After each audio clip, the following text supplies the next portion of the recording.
کہ ہمیں اپنے تجزیے میں اور اپنے آرگیومنٹس میں عاجزی اور انکساری لانی پڑے گی.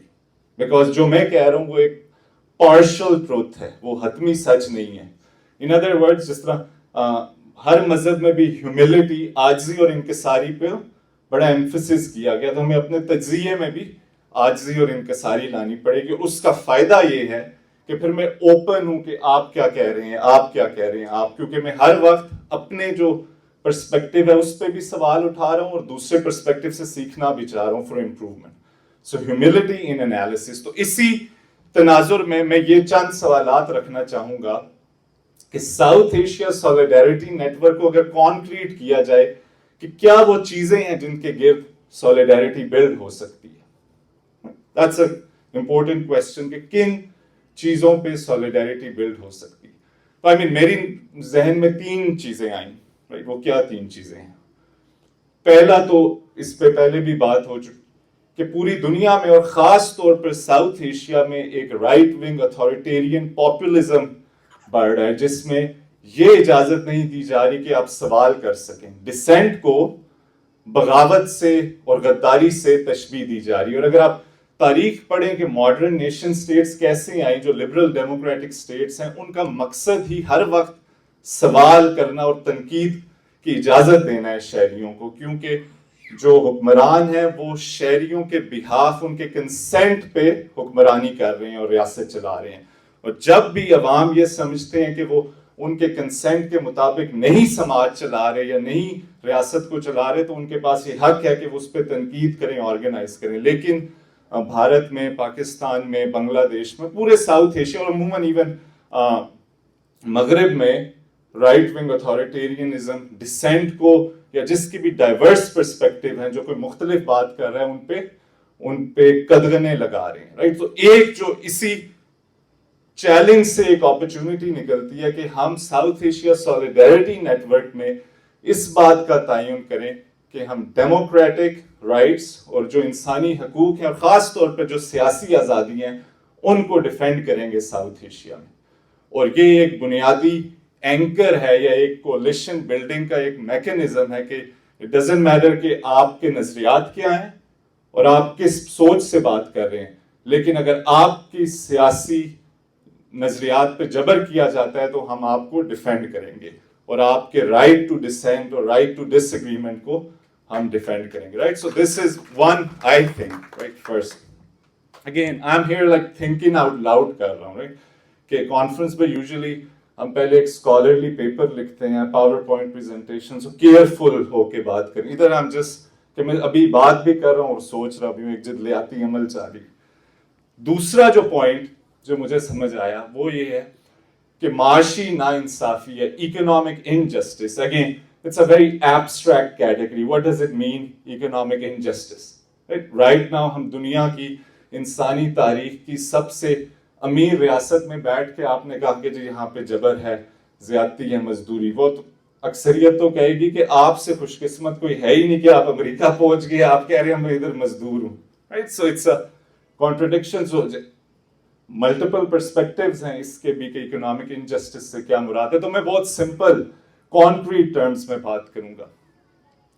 اکنامک انجسٹس سے میری یہاں مراد یہ ہے کہ رائٹ ٹو امپلائمنٹ, روزگار کا حق ہر شہری کو ہونا چاہیے, جو نہیں ہے. اور خاص طور پہ تیسری دنیا میں رائٹ ٹو امپلائمنٹ نہیں ہے. اکثریت, اگر آپ ڈیٹا اٹھائیں لیبر فورس سروے, خاص طور پہ پاکستان جس پہ میں تحقیق کرتا ہوں, تو اکثریت لوگ جو محنت کرتے ہیں وہ ویج لیبر ریلیشن میں نہیں کر رہے. وہ ہم اسے کہتے ہیں پیٹی کموڈٹی پروڈکشن, یا کوئی ریڈی لگا رہا ہے یا کوئی چھوٹا سا اپنی کاروبار کر رہا ہے, جو ایک ڈسگائزڈ ویج لیبر ہے, وہ کاروبار نہیں ہے. کیونکہ روزگار کے مواقع نہیں ہیں تو وہ مجبوراً یہ کام کر رہے ہیں. اسی وجہ سے آپ نے دیکھا ہوگا کہ سرکاری کوئی نوکری اناؤنس ہوتی ہے تو لاکھوں کی تعداد میں لوگ جاتے ہیں, کیونکہ ویج لیبر کے اور سیکیور جاب امپلائمنٹ نہیں موجود. تو ایسی معیشت کا قائم کرنا جس میں ہر شہری کو روزگار ملے. اور اب اس کے مختلف پرسپیکٹیو ہے. یہاں پہ بعض ساتھی کہیں گے کہ ویج لیبر میں تو استحصال ہے. رائٹ. تو یہاں پہ میں ایک فیمس میری اکانومسٹ ہیں جون رابنسن, وہ کیمبرج یونیورسٹی میں 1930 میں لکھتی تھی, تو وہ مکالمہ کر رہی ہیں. ایک اور فیمس اکانومسٹ آپ نے شاید نام سنا ہو, کارل مارکس, رائٹ. تو انہوں نے کہا کہ استحصال ہوتا ہے مزدوروں کا, رائٹ. تو ان کی ساری تھیوری اس بارے میں ہے کہ جی مزدوروں کا استحصال ہوتا ہے. تو اب جان رابنسن بھی اسی ٹریڈیشن میں لکھ رہی ہیں, لیکن ایز اے اسکالر وہ اس کو آگے بڑھا رہی ہیں بات کو. تو وہ کہتی ہیں, میں نے اس کی اردو میں ٹرانسلیشن کرتا ہوں, کہ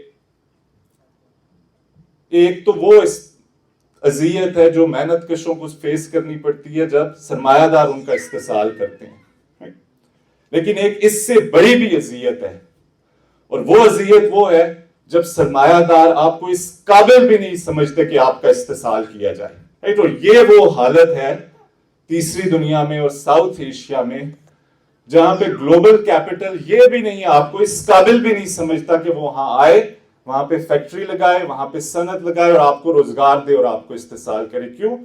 کیونکہ آپ سرپلس پاپولیشن ہے ان کے لیے, آپ ریزروڈ آرمی ہیں ان امپلائڈ کی, اور آپ کی وجہ سے وہاں پہ پوری دنیا میں ویجز ڈاؤن ورڈ پریشر پہ, رائٹ. سو ایک ایسی معیشت, جس ایک اس کا طریقہ یہ کار ہو سکتا ہے کہ ہم community based and own cooperatives build کریں, جہاں پہ جو پیداواری عمل ہے,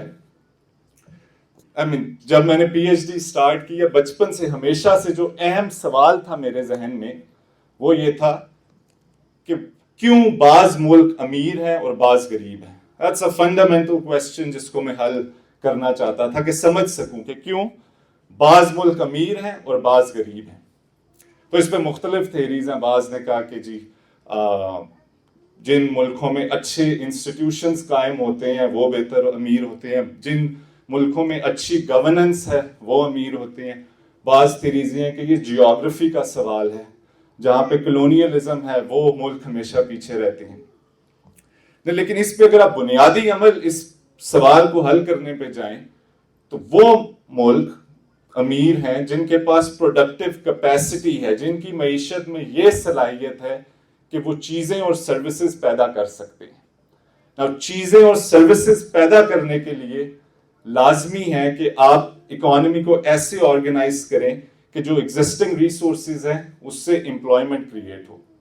اور تاریخی طور پر آپ بے شک امریکہ کی اکانومی دیکھ لیں, جو جس کو ہم کلاسیکل کیپٹلسٹ اکانومی کہتے ہیں, یہاں پہ بھی ریاست کا اہم کردار رہا ہے بڑی صنعت کو لگانے میں. اور خاص طور پر ابھی اگر آپ فالو کریں نیوز, ہم 1980 رونلڈ ریگن سے لے کے ڈونلڈ ٹرمپ تک, ایک 2008 تک فائنینشیل کرائسس تھا, ایک نیو لبرل اکانومی تھی کہ ریاست پیچھے جا رہی ہے اور آپ ہر چیز منڈی پہ چھوڑ رہے ہیں کہ وہ ترقی کرے, معیشت ترقی کرے. اور یہی IMF اور ورلڈ بینک نے تیسری دنیا کی معیشتوں کو بتایا.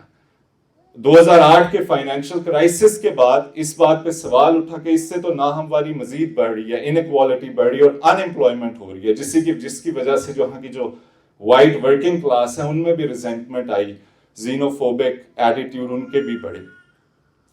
تو ابھی اسپیشلی بائیڈن ایڈمنسٹریشن نے وہ اس نیو لبرلزم کو ریورس کر رہے ہیں, وہ دوبارہ پروٹیکشنسٹ پالیسیز کو انفورس کر رہے ہیں کہ امریکہ میں صنعت لگنی چاہیے, امریکہ میں ہر چیز پیدا ہونی چاہیے, ہم چین میں نہیں پیدا کرنا چاہ رہے.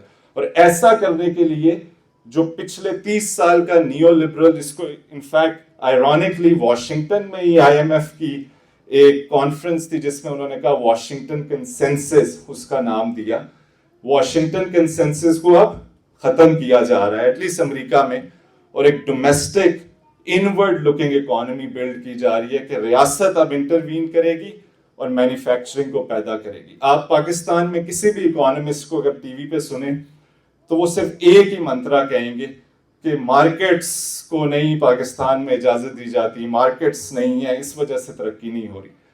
لیکن تاریخی طور پر again not talking about Soviet Union اور چائنا, ساؤتھ کوریا کی ترقی کا سب سے اہم وجہ یہ تھی کہ وہاں پہ پروگریسو لینڈ ریفارمز کی گئیں اور جو زمین کی ملکیت بڑے جاگیرداروں سے لے کے عام کسان کو دی گئی. And similarly in other East Asian economies. So in other words, آج کے دور میں امپلائمنٹ کریٹ کرنے کے لیے اور خاص طور پر کشمیر جیسے سماج میں state lead development is essential. Market alone نہیں کر سکتی, کیونکہ آپ لوگ یہاں امریکہ میں بیٹھے ہیں, بعض کاروبار بھی کرتے ہیں. In business, you're looking for higher returns on capital, right?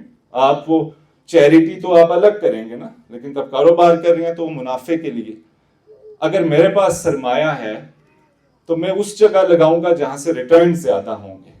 مطلب پاکستانی زیر انتظام کشمیر یا ایجے کے جسے کہتے ہیں, وہاں کی markets are thin. Economic term اس کا سادہ مطلب یہ کہ وہاں پہ کیونکہ لو ڈینسٹی ہے population, so not enough consumer base. Second, infrastructure is very poor. آپ بزنس کیوں کریں گے؟ اس کی بجائے میں اسلام آباد, لاہور, کراچی میں بزنس لگاؤں گا اگر میرے پاس کیپٹل ہے. اور یہ سرمایہ دار کی تو کوئی غلطی نہیں کیونکہ وہ تو ہائر ریٹرنز لے رہے ہیں. سو اٹس امپورٹنٹ کہ ایک اسٹیٹ لیڈ ڈیولپمنٹ ہو. لیکن جیسا کہ آپ نے کہا کہ جو ایگزسٹنگ ایلیٹس ہیں وہاں پہ, ایک تو وہ آپس میں لڑ رہی ہیں پورے پاکستان میں, ان فائٹ بٹوین ایلیٹس, کہ ابھی رولز آف دا گیم ہی نہیں سیٹل ہو سکے 75 ایئرز میں کہ میوزیکل چیئر پہ کہ اب نیکسٹ میں آؤں گا یا آپ آئیں گے تقریر کرنے کے لیے. میں ادھر سے آپ میرا ہاتھ کھینچ رہے ہیں کہ نہیں یہ میری باری ہے, آپ کھینچ رہے ہیں کہ نہیں آپ کی باری ہے. Right, that's rules of the game ہی ابھی طے نہیں ہوئے کہ یا آپ الیکشن کے ذریعے گورن کریں گے یا کوئی انویزیبل بیوروکریسی ہے. رائٹ, دیٹس دا ٹرم, وہ کیا خلائی مخلوق, انویزیبل ہی ہے, انویزیبل بیوروکریسی ہے جس کا رائٹ ہے گورن کرنے کا. ابھی تک یہی نہیں طے ہو رہا. But anyway, so this is the second key point کہ ایک state led development, especially cooperative, جو استحصال سے پاک ہو. اور تیسرا اہم پوائنٹ جس کے گرد solidarity بلڈ کی جا سکتی ہے پورے جنوبی ایشیا میں, وہ ہے climate crisis. اور یہ ساؤتھ ایشیا سے بیونڈ ہے. Right? It across border. It doesn't matter آپ اپنے آپ کو پاکستانی کہتے ہیں, Kashmiri, Indian, American. climate crisis ساروں کے لیے. Right? اور خاص طور پہ جنوبی ایشیا میں ہمالائن رینجز کی وجہ سے کلائمیٹ کرائسس از ورسٹ. وہاں پہ یہاں پہ یہ ایک اور کنٹروورشل بائٹ, کشمیر irrelevant ہو جائے گا کلائمیٹ کرائسس, پاکستان ریاستیں irrelevant ہیں کلائمیٹ کرائسس کے آگے. تو وہ کیسے کلائمیٹ کرائسس کو آپ ریزالو کریں گے, اس کی میٹیگیشن اور اڈیپٹیشن کے لیے اگین آئی تھنک ایک ایسی معیشت آپ قائم کریں جہاں پہ آپ نیچر کو, انوائرمنٹ کو صرف یہ نہ سمجھیں کہ وہ انسان کے لیے بنا ہوا ہے تاکہ انسان اس کو ایکسپلوئٹ کرے, بلکہ nature is integral to human existence. اس کو ہیومن نیچر ڈائلیکٹک ہے, ایک جدلیاتی ریلیشن شپ ہے. میں ہوں تو نیچر ہے اور نیچر ہے تو میں ہوں. لہٰذا ہم ایک ریسپیکٹ فار نیچر, کو ایگزسٹنس. جس میں ابھی یہ نہیں کہ ہم پاکستان میں یا ایون کشمیر میں کہ multi religious, multi faith society ہے تو کو ایگزسٹنس چاہیے. سب سے اہم سوال کو ایگزسٹنس ود انوائرمنٹ ہے کہ ہمیں ایسی اب تحریک چاہیے اور ایسی ڈیولپمنٹ چاہیے جو صرف لوگوں کی انکمز نہ بڑھائے بٹ انوائرمنٹل سسٹینیبلٹی کو بھی وہ انشور کر سکے. ناؤ کمنگ ٹو اے جے کے میں بھی یہی سوالات اہم ہے, اور خاص طور پر اگر ابھی ریسنٹ میں بجٹ کے نمبرز دیکھ رہا تھا اے جے کے میں, جو 83% جو بجٹ ہے وہ ریکرنگ ایکسپینڈیچر پہ, کہ صرف رننگ دا گورنمنٹ میں ہی 83% لگ جاتا ہے, اور وہ جو رننگ گورنمنٹ ہے وہ کوئی پروڈکٹیو کیپیسٹی میں نہیں یوز ہو رہی. جیسا کہ پہلے میں نے کہا کہ اصل ترقی ہے تب آپ کی معیشت میں پیداواری صلاحیت بڑھتی ہے کہ وہ چیزیں اور اشیاء پیدا کر سکے. اے جے کی معیشت انفارچونیٹلی اس قابل نہیں, وہ صرف ریمیٹنسز پہ چلتی ہے اور انہی ریمیٹنسز کی بنیاد پہ کنزمپشن ہوتی ہے, لیکن کوئی بھی پیداواری عمل اس کی وجہ سے نہیں بڑھ پا رہا. سو ناؤ دیئرفور, سو کیا کیا جائے, دا وے فارورڈ. سو ان تین چیزوں پہ I repeat, human rights, democratic rights, economic justice and climate justice, یہ تین جو چیزیں ہیں ان کے گرد ساؤتھ ایشین سولیڈیرٹی بھی بلڈ ہو سکتی ہے, اور اس سے بیونڈ ایک سولیڈیرٹی پوری دنیا کی جو ترقی پسند تحریکیں ہیں ان سے آپ مل کر آگے بڑھ سکتے ہیں. اور کیونکہ ابھی میرے سے بہت بہتر اسپیکرز یہاں ہیں تو میں ان کو بھی سننا چاہوں گا, تو میں اس بات پہ اس گفتگو کو اینڈ کروں گا کہ فیض کا جو مشہور شعر ہے, رائٹ, میں کہ ہم محنت کش جگ والوں سے جب اپنا حصہ مانگیں گے, ہم محنت کش جگ والوں سے جب اپنا حصہ مانگیں گے, ایک کھیت نہیں ایک دیس نہیں ہم ساری دنیا مانگیں گے. بہت